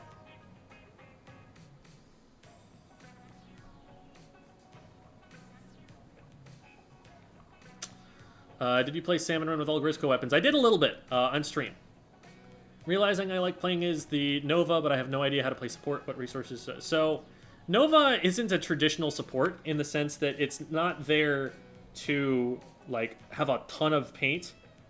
It does paint a lot as a part of its playstyle, but when you talk about a support weapon, usually what people mean is they're painting to get a special, and they're spamming that special a lot. They're using that special as much as they possibly can, and then just trying to make sure that the paint is useful tactically, and that they can throw a sub-weapon at a fight whenever one breaks out, so that even if they're not in position to help it, that they are still having an impact on it while they paint. So that's like the Splattershot Junior kind of play style. That's the Custom Junior. That's more of like a Flingza sort of idea. There are a few weapons that kind of fit that bill in competitive Splatoon right now. The Reflux is an extreme example, except that it's too unuseful in a fight, and so people aren't using it that much for that. That's not really the Nova. Nova's job is basically to scout. The Nova's job is to collect information, to make sure that you're painting defensively, and that no one will ever, ever, ever sneak up on anyone on your team. Every single aspect of your kit is best equipped for just figuring out where the enemy team is. Not necessarily engaging them, but figuring out where they are and making sure that nobody ever sneaks up on you. So you want to always paint your corners, you want to always throw point sensors where you can. Your special reveals players, so you can go in with that and like have full information when you do engage. Like, that's kind of your thought process. You are trying to know where everyone is on the enemy team all the time. or at least know that they're not close enough to hurt you.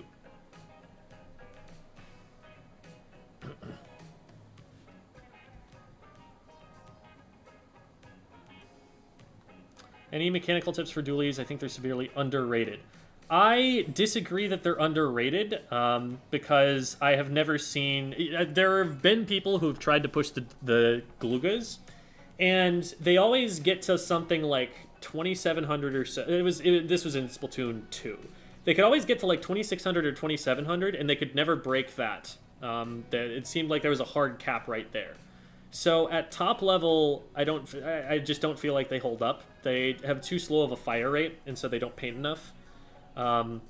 They are definitely dangerous, though.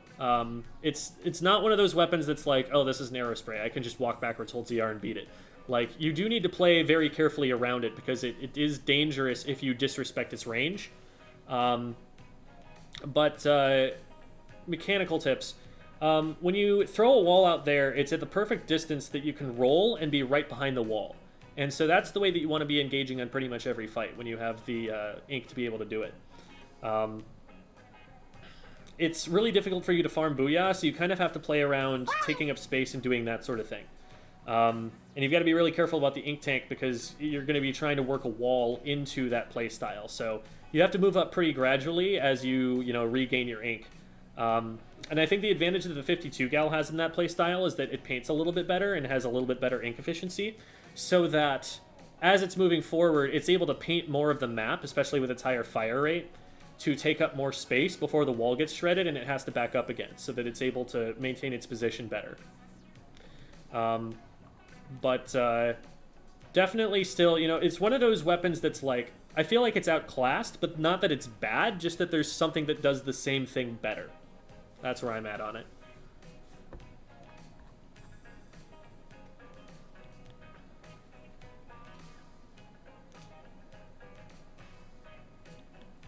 Splatoon4.com. Helped a lot. Oh my god, thank you, Mr. School. Yeah, no problem, Mr. School. I like that. Are you gonna make another tier list video next season with the new weapons placed? Yeah, of course. That's it. I mean, I make money on those videos, right? Why wouldn't I? And it's also, I think, a very good, efficient way for me to communicate where I feel the metagame is heading, which is something that I think is important for my audience to hear. So, I was wondering if you had seen the message I have sent in your Discord in video discussion. Video discussion. Let's see. Oh my goodness.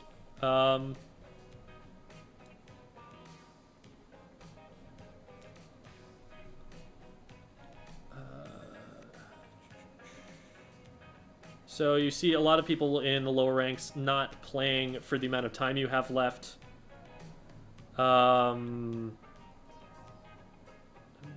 Where's the question here?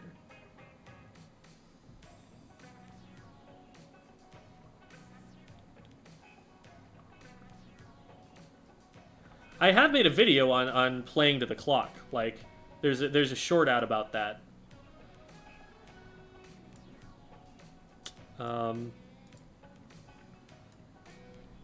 Appreciate the suggestions. Will the shooter meta ever be unseated? There have always been some weapons that are viable alongside shooters. Shooters are just, like, particularly strong because of their maneuverability, because of how little commitment and how little downtime they have. A shooter can paint its feet and get out of there faster than any other weapon except for a Splatana Wiper. Or maybe you could also probably say a Charger Tap Shot. So, because of that, and even the Charger Tap Shot is good for a straight line, it's not good for, like, getting out of a situation. The Splatana Wiper's paint is better for that, but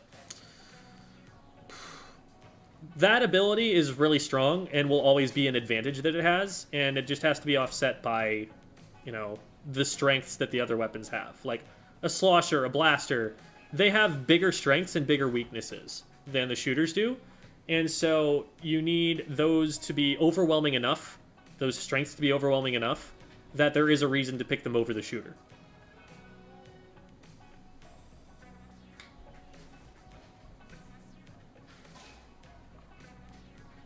What kit would make the blaster an A tier or better weapon in competitive? The vanilla blaster. I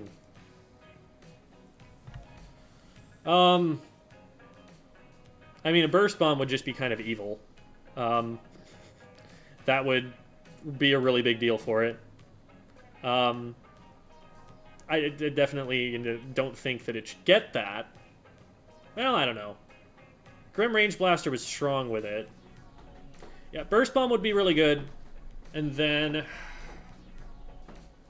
It's not going to paint for its special all that often. I'm trying to think what I would want on it. Like, ideally you'd get an aggressive special, but all the aggressive specials right now are kind of bad. Like, Inkjet was a really good fit for it, except that Inkjet's not great right now. Excuse me. If it does get Inkjet, I'll probably try and play it, but... Have you done a video on how to get better at keeping track of where your allies are? It's more just a matter of, like, collecting information in general when you have a moment that you're safe. Like, it's more that you just want to... Like, am I safe right now? Okay, time to look on the map and find all of the information. The three things that I usually pay the most attention to are where is friendly ink, where is enemy ink, where are friendly players, where are enemy players. And that way, I'm covering all my bases and collecting about as much information as will be useful. Specials, you know, and who's got specials, who's up, who's down, are secondary to that. Because, like, when I'm looking at who's up and, like, where are the enemy players, I'm also going to look up at the top of the screen to see how many of them are out on the map, and from there I will see who has specials. Oh my god, that was a poor decision.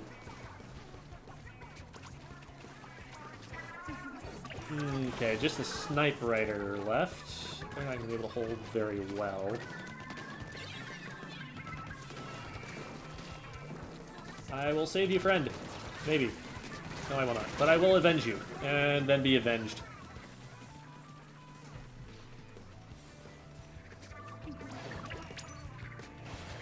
Oh, no, we're dropping into this? That does not feel safe from Trek. Yeah. Let's see if somebody sneaks around here, though. There we go.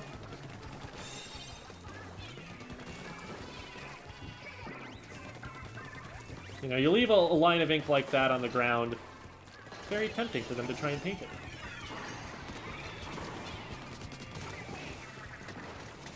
They did not realize there was a teammate of theirs who died right next to them.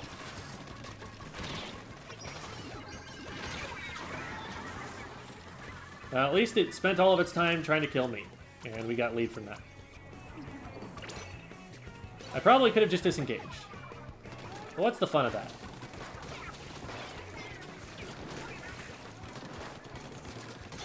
No.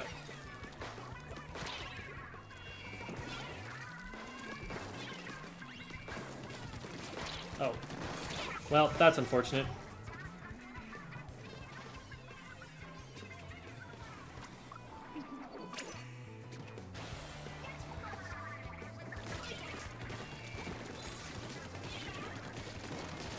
Need one more shot. Okay, that works.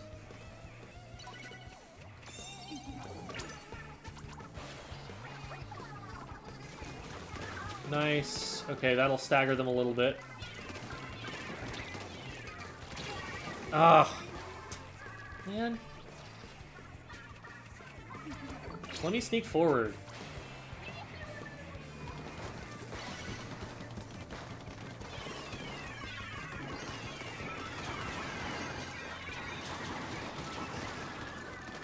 I would love to be able to hold zone here.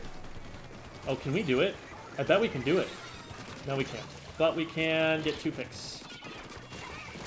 Maybe 3? No, not 3. And everybody else is dead, so we're just gonna lose the zone for that. Big sad.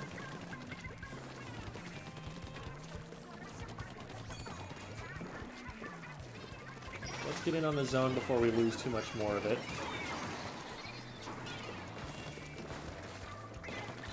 thought there might be someone there.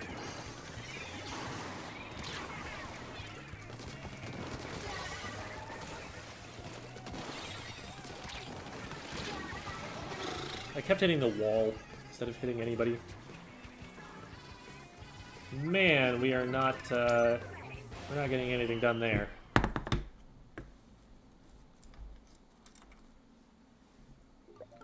Mr. Squid School, what about the octopi? Very original. Why, when I was a boy, all we had were squids.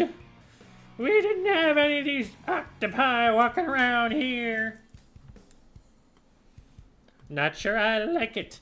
They're shifty-eyed.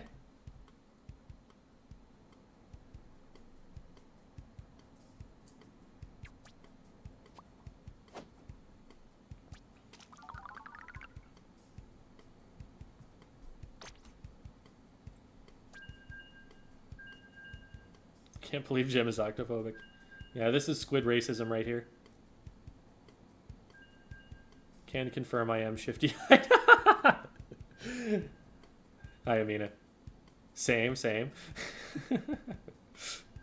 all I hear is them calling me out for being accurate. For giving me an effective analysis of the character of Octokind. Cat, get off the computer. You're gonna turn the computer off.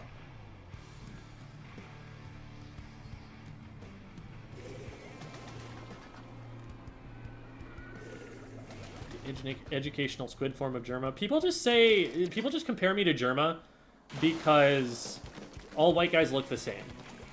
That's literally all that it is. Like, we're about the same age, and we're a couple of white guys on the internet.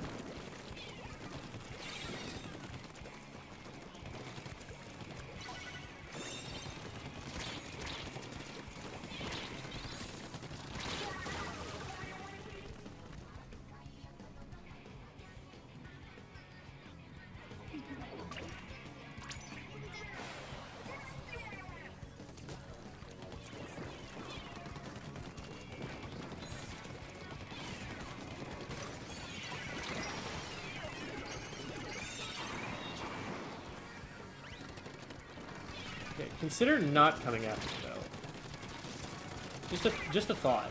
Just an idea. Wanted to run that by you. Where does this go? They must have put it in a place that's good, right? Oh, this is a big bubbler. I thought that was a beacon. Okay. Well, we splat that player and get away around the corner. Do we paint? No, we don't. But we do cap.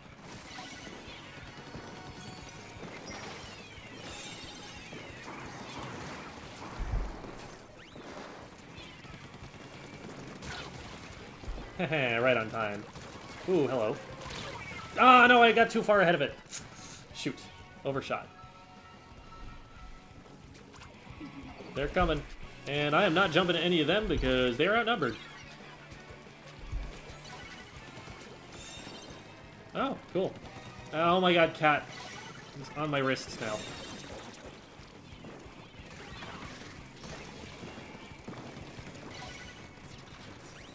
Look at me!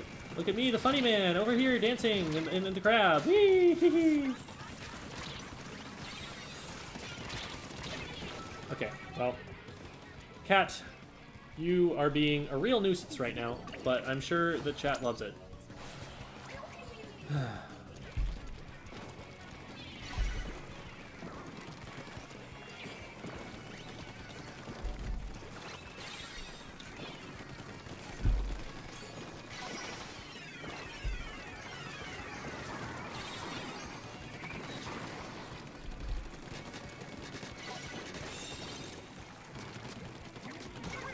That was the wavamiest 3 shots I've ever hit. Holy crap. Cat, you just stepped in a very uncomfortable spot, and I'm going to dislocate you from my lap.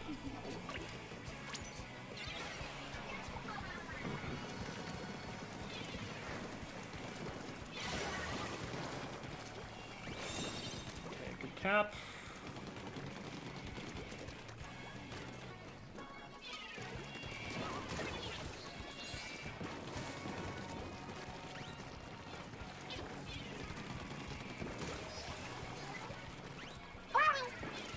Can I hit that? Oh, no, I can't. Oh, I can hit it! Let's go! Nobody there, right? Okay.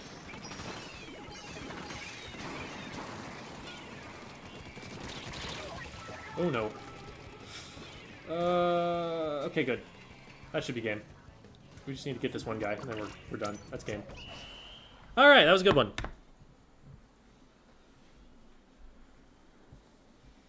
Why would you dislocate Romeo? I'm calling PETA. Oh my god.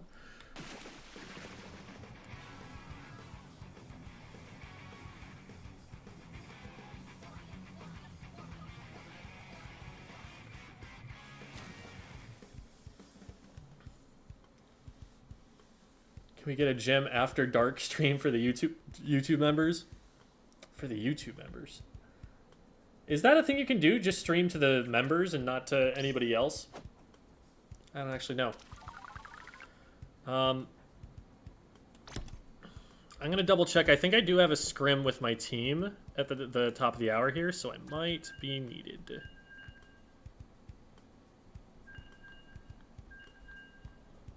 Okay. Yeah, it looks like we are gearing up for that, so I am going to make this my last game here.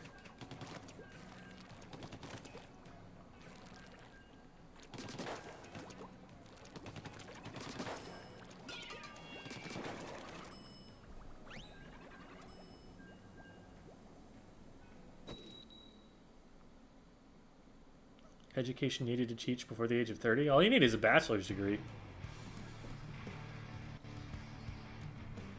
Like, there are people who end up teaching, especially student teaching in classrooms with kids who are only like 3 years younger than them. It's kind of wild.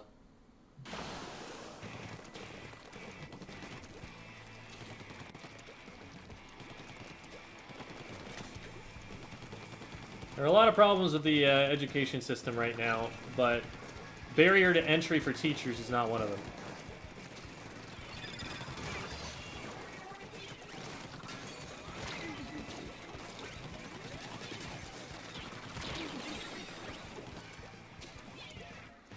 There's a lot of things. Oh my god, I can't believe I missed that.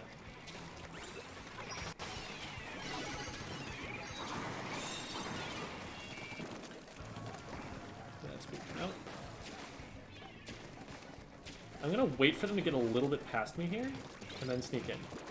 Or just go in, because my teammate went in.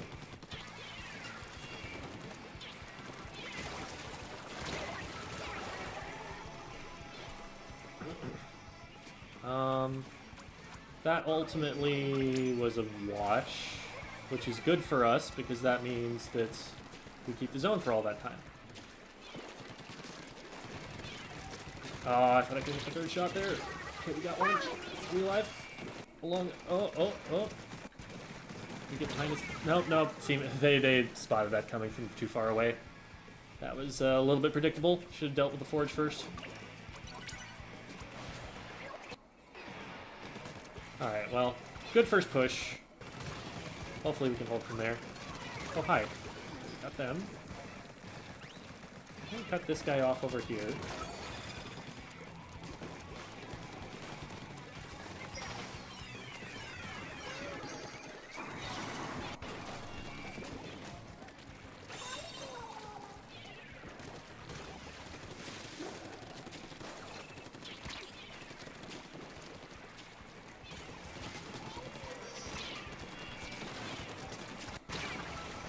I screwed that up.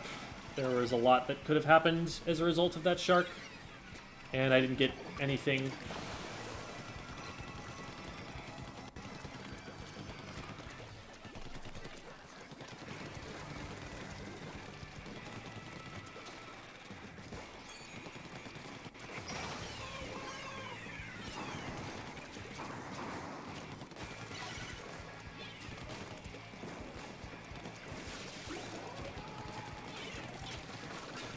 Man, I just can't outpaint this right now.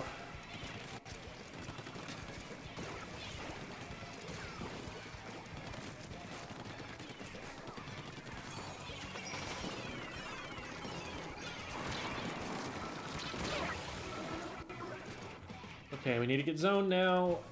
Oh my god. How is there no paint going down?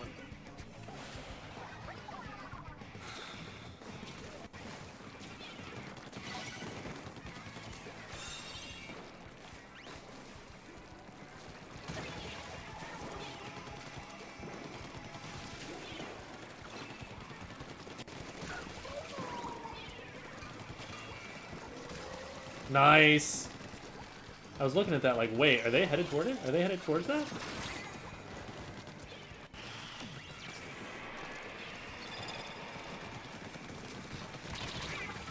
Way too many shots fired before I moved.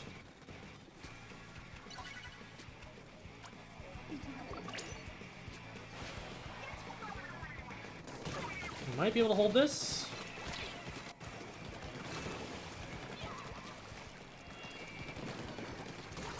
Okay.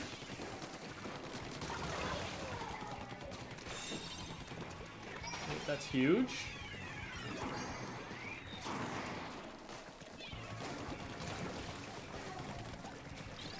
Keep the X-Bow off.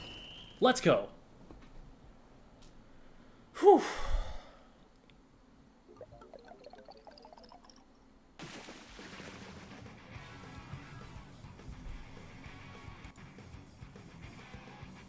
I don't have any dropped frames. Looks like the frame rate is consistent.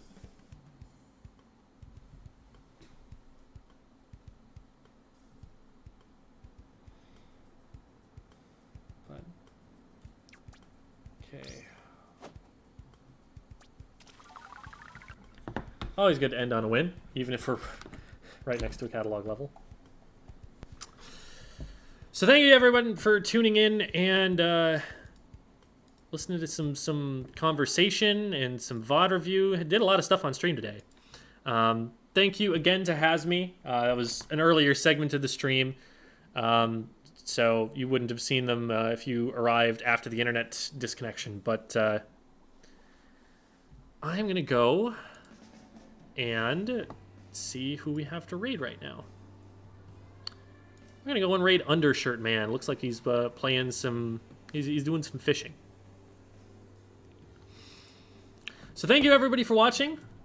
Here are my links if you want to get a VOD review like you saw on stream today. Then DM me on Discord.